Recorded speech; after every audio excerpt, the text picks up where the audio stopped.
ये कुछ 300 साल पहले की बात है। कर्नाटक के सुदूर दक्षिण क्षेत्र में अपनी बूढ़ी माँ के साथ एक योगी रहते थे। उनकी माँ काशी जाना चाहती थी ताकि वह विश्वनाथ जाकर शिव की गोद में प्राण त्याग सके। इसके अलावा उसने अपने जीवन में अपने बेटे से कभी कुछ नहीं मांगा था। उसने कहा, मुझे काशी ले चलो, मैं बूढ़ी हो रही हूँ, मैं वहीं जाके मरना चाहती हूँ। उद्धरण चिन्ह। योगी ने अपनी बूढ़ी माँ के साथ दक्षिण कर्नाटक के जंगलों से होते हुए काशी के लिए एक लंबी यात्रा शुरू की।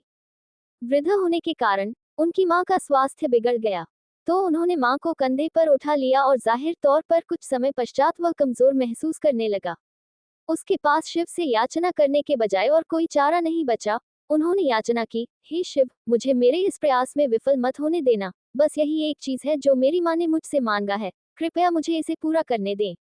मैं इन्हें काशी ले जाना चाहता हूँ। हम वहाँ सिर्फ आप ही के लिए आ रहे हैं, कृपया मुझे ताक दें।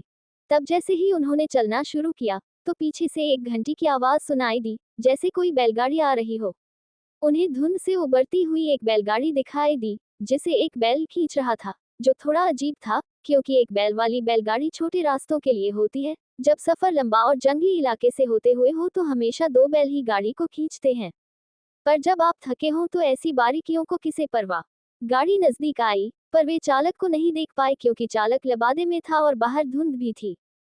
मेरी माँ बीमार है, क्या हम आपकी खाली गाड़ी में यात्रा कर सकते हैं? उन्होंने कहा।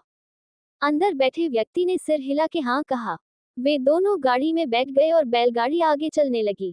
कुछ समय बाद योगी का ध्यान इस ओर गया कि जंगली रास्ता होने के बावजूद भी बैलगाड़ी बहुत आसानी से आगे बढ़ रही थी। तब उन्होंने नीचे देखा और पाया कि पहिए घूम नहीं रहे हैं। वे रुके हुए थे, पर गाड़ी आगे बढ़ रही थी। तब उन्होंने बैल की तरफ देखा और पाया कि बैल बैठा हुआ था पर बैलगाड़ी चल रही थी। तब उन्होंने चालक की ओर देखा और पाया कि वहां सिर्फ लबादा ही था। उसने अपनी माँ की ओर देखा। माँ ने कहा, अरे पागल, हम पहुंच गए, अब कहीं और जाने की जरूरत नहीं है, यही वो जगह है, अब मुझे जाने दो। इतना कह के माँ ने शरीर छोड़ दिया। बैलगाड़ी और चालक सब विलीन हो गए। योगी अपने गांव लौट आया। लोगों ने सोचा, यह इतनी जल्दी लौट आया है, ये अवश्य ही अपनी माँ को कहीं छोड़ के आया है। यह उसे काशी नहीं ले गया। उन्होंने उसे पूछा, तुम अपनी माँ को कहाँ छोड़ आए? उसने उत्तर दिया, हमें वहां जाना नहीं पड़ा, शिव खुद आए थे हमारे लिए। क्या बकवास है, उन्होंने कहा। योगी ने उत्तर दिया, मुझे फर्क नहीं पड़ता कि आप क्या सोचते हैं, वे आए थे हमारे लिए और यही सच है। मेरा जीवन ज्योतिर्मय हो गया है, यह मैं अपने अंतर में जानता हूँ, अगर आप नहीं मानते तो यह आप जाने। तब उन्होंने पूछा, ठीक है, हमें कुछ ऐसा दिखाओ कि हम माने कि तुमने सच में शिव को देखा है और वे सच में तुम्हारे लिए आए थे।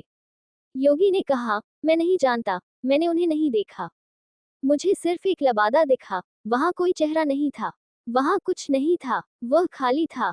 अचानक सब ने देखा कि वह खुद वहां नहीं थे, सिर्फ उनके कपड़े ही दिखाई पड़ रहे थे। वे दक्षिण भारत के महान संत बने। जहां भी वह जाते लोग उन्हें बिना चेहरे वाले योगी के रूप में लोग जानते थे।